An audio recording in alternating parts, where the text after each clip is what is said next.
First, we're joined by Fox News contributor, former Congressman Trey Gowdy.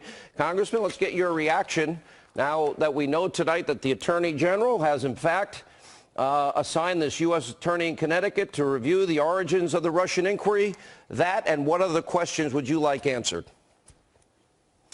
Well, this is the fourth person that's been charged with investigating the origins of the Russia probe, so I'm more interested in how quickly they do it and how effectively they do it more than the number. So if this is the right person to do it, more power to them. There's an easy roadmap to follow, Sean. We know the origins of the Russia probe, what Russia did to us. I want to know the origins of when the Bureau began to intermingle the Trump campaign with the Russia probe. You just quoted Lindsey Graham as saying they want to stop Trump. All Lindsey was doing was quoting Peter Strzok.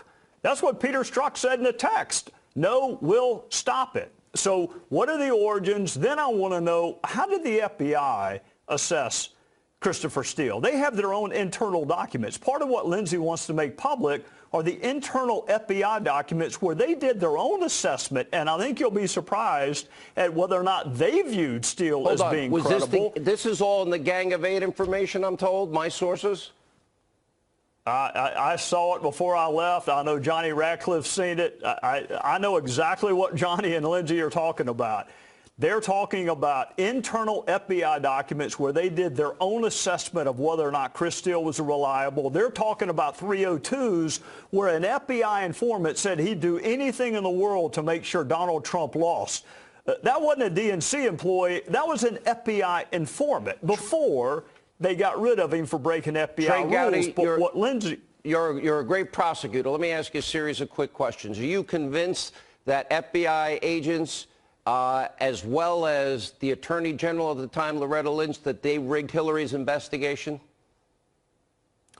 I am convinced that they handled that investigation in a way unlike any investigation I have ever seen handled before.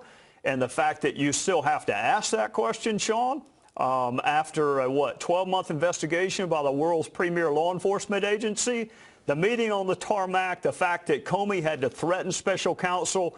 You mentioned that Comey leaked memos because he wanted special counsel appointed for Trump. Let me be more specific. What did he do when he had questions about Loretta Lynch? Did you see him leak anything then? Nope. 18 U.S.C. is clear, isn't it? If you have top secret classified information on a private server, is that not a violation of the Espionage Act, a clear one?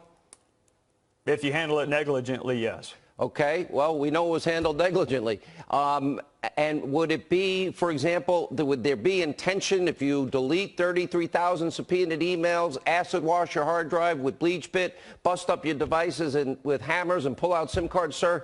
You never lost a case. Would that be a good case for obstruction of justice, a clear and convincing case, one beyond any reasonable doubt? It is fantastic evidence on the issue of intent, which is what Comey said he didn't have.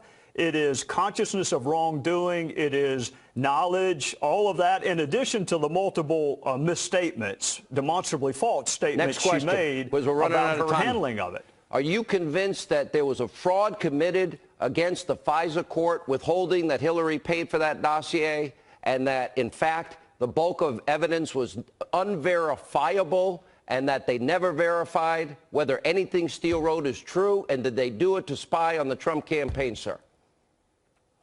Sean, I can tell you it is even worse than what you described. It is what you described in addition to the withholding of exculpatory information, which is what has Johnny Ratcliffe so exercised. And they made no effort to corroborate the dossier until after it had been used in the application and a renewal. No effort.